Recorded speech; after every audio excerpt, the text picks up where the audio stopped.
सृष्टि के बिल्कुल शुरुआत की बात है, जब समय ने बस आकार लेना शुरू ही किया था। उस वक्त एक ऐसी प्रेम कथा ने जन्म लिया जिसमें ना कोई शर्त थी और ना ही कोई बंधन। सिर्फ एक अटूट श्रद्धा थी और ऐसा त्याग था जिसकी हम और आप कल्पना भी नहीं कर सकते। इस विशेष विश्लेषण में हम ब्रह्मांड की उसी सबसे पहली प्रेम कहानी की गहराइयों में उतरने वाले हैं।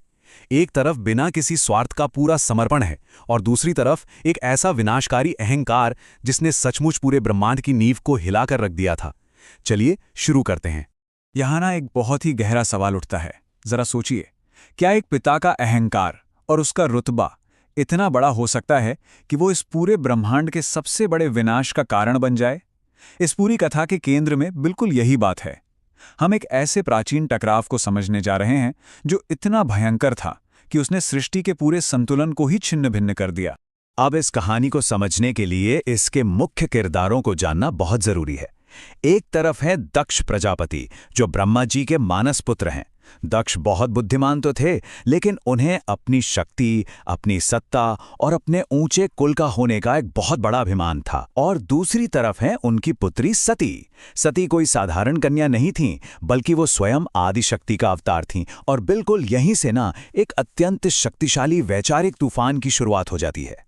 यहाँ एक बहुत ही दिलचस्प और गहरा विरोधाभास देखने को मिलता है। एक पिता की महत्वाकांक्षा देखिए, जो अपनी पुत्री के लिए एक वैभवशाली राजकुमार या किसी महान देवता की कामना करता है, जिसके पास खूब सारा धन और सत्ता हो।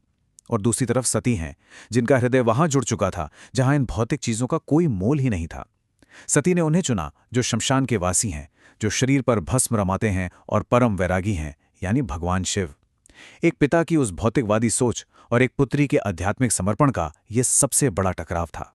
लेकिन शिव को प्राप्त करने का रास्ता इतना आसान थोड़ा ही था। सती ने इसके लिए जो कठोर तपस्या की, उसने सचमुच तीनों लोगों को हिलाकर रख दिया। उन्होंने राजमहल की सारी सुख सुविधाओं को पीछे छोड़ दिया। पर्वतों की गुफाओं में, बर्फीली हवाओं और बारिश के बीच उन्होंने अन्न और जल तक त्याग दिया। खुले आसमान के नीचे बिना सोए बस वो शिव के ध्यान में लीन रहीं। उनका ये अटल समर्पण इतना विशाल था कि स्वयं देवता भी देखकर एकदम हैरान रह गए। और आखिरकार सती के इस असीम प्रेम और अटल श्रद्धा ने शिव को बाध्य कर ही दिया। ये सिर्फ दो आत्माओं का नहीं, बल्कि सृष्टि के दो मूल तत्वों शिव और शक्ति का बहुत ही भव्य मिलन था। अब ये बारात भी कोई साधारण बारात नहीं थी। इसमें भूत, प्रेत, पिशाच, देवता और ऋषि मुनि सब शामिल हुए। स्वयं ब्रह्मा और विष्णु इस विवाह के साक्षी बने। लेकिन इस पूरे जश्न और आनंद के बीच एक बहुत बड़ी बात खटक रही थी। दक्ष प्रजापति वहां नहीं आए। इस भव्यता के पीछे दक्ष के भीतर अपना अपमान और अहंकार न किसी जहर की तरह फैलता जा रहा था, और इसी घमंड ने उसे एक विशाल यज्ञ आयोजित करने के लिए उकसाया। इस यज्ञ में पूरे ब्रह्मांड के देवताओं, ऋषियों और राजाओं को न्योता भेजा गया। हर एक को बुलाया गया, सिवाय भगवान शिव और सती के। और ये कोई भूल चूक नहीं थी, बल्कि ये जानबूझकर रची गई एक योजना थी, जिसका बस एक ही मकसद था, शिव को नीचा दिखाना। जब सती को इस भव्य यज्ञ के बारे में पता चला, तो उनके भीतर एक भयंकर कश्मकश शुरू हो गई। एक तरफ वो बेटी थी जो अपने मायके जाना चाहती थी, और दूसरी तरफ शिव का ये गहरा सत्य। शिव ने उन्हें बहुत ही शांत स्वर में समझाते हुए कहा, हे प्रिय, जहां सम्मान ना हो वहां अपना स्वाभिमान ले जाना बिल्कुल व्यर्थ है। शिव बहुत अच्छी तरह जानते थे कि वो यज्ञ केवल क्रोध और घमंड की आग से जल रहा है। फिर भी पिता के प्यार की एक छोटी सी आस में सती अकेली ही उस यज्ञ स्थल पर पहुंच गईं, बिना किसी बुलावे के, बिना किसी प्रोटोकॉल के। लेकिन जैसे ही उन्होंने उस मंडप में कदम रखा, वहां का माहौल एकदम सर्द हो गया।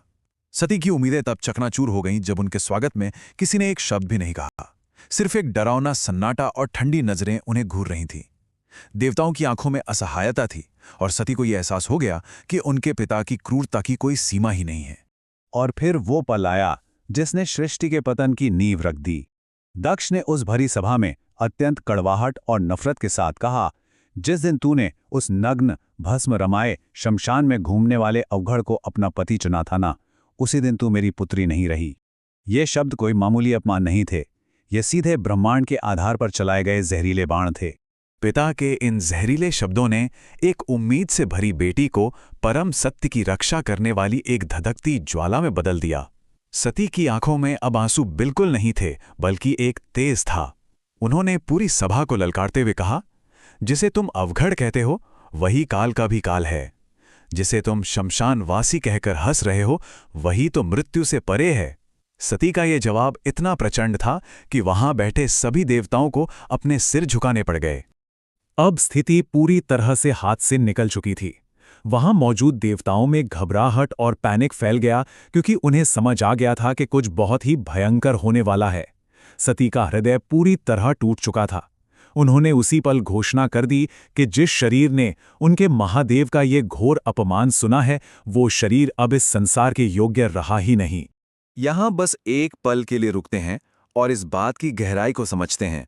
उस क्षण सती कोई साधारण नारी नहीं रह गई थीं, वो साक्षात अग्नि बन चुकी थीं। भौतिक शरीर से उनका पूरा मोहभंग हो चुका था और उनके चेहरे पर अब कोई डर नहीं था, बल्कि एक अंतिम और परम शांति थी। अपने नेत्र बंद करके शिव का स्मरण करते हुए सती ने सीधे उस यज्ञ की धधकती अग्नि में प्रवेश कर लिया। उनके सर्वोच्च बलिदान ने उस पूरे यज्ञ के दिखावे और अहंकार के भ्रम को बस एक ही झटके में चकनाचूर कर दिया। पूरा का पूरा यज्ञ मंडप दहल उठा और उनके इस आत्मदाह से पूरे ब्रह्मांड में एक ऐसी विनाशकारी शॉकवेव उठी जिसे अब कोई रोक नहीं सकता था। उधर कैलाश पर जो परम वैरागी हमेशा गहरी समाधि में डूबे रहते थे, सती के आत्मदाह का एहसास होते ही उनका सारा धैर्य टूट गया। शिव के हृदय में एक ऐसा तूफान उमड़ा जिसकी हम कल्पना तक नहीं कर सकते।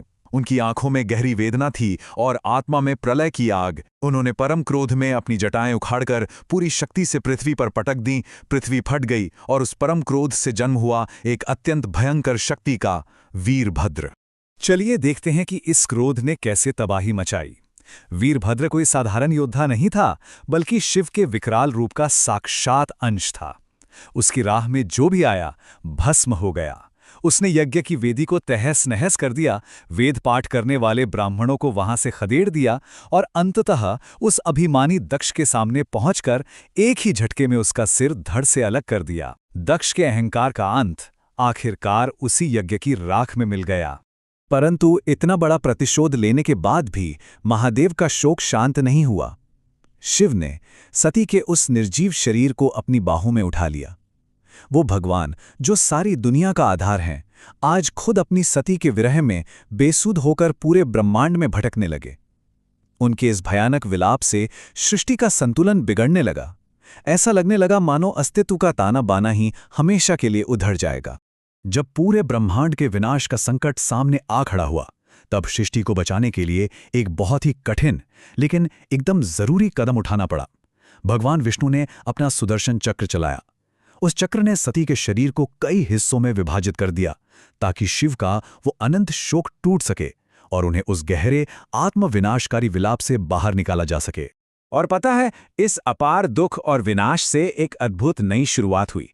पृथ्वी पर जहां जहां सती के अंग गिरे, वहां वहां एक अलौकिक ऊर्जा फैल गई और इन्हीं स्थानों को आज हम शक्तिपीठ के नाम से जानते हैं।